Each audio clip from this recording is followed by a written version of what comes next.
naman nakiho sa bahay ng kailang panganay ng kapatid ng lalaki.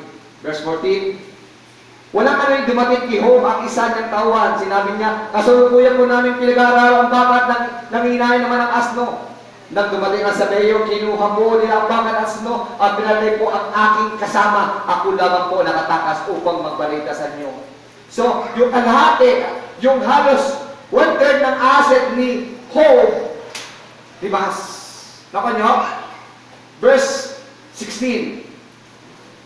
Hindi pa ito nakatapos sa mga balitan, dumating naman ang isa. Sinabi naman ito kayo, tinamaan ko ng kidlat ang tupa at namang baston at namatay lahat. Ako lamang po ang nakaligtas upang magbalita sa inyo.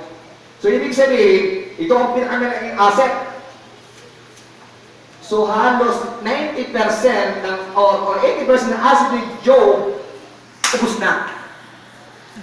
Pero, after ang problema, dumating ang sa problema, pangatlong problema, verse 17, hindi pa ito halos tapos magsalita na may isa na namang dumating. Ang sabi ko, sinilaki po ng 3 pangkat na mga kaldeyo, kinuha nila ang lahat ng kamelyo at pinatay ang aking mga kasama.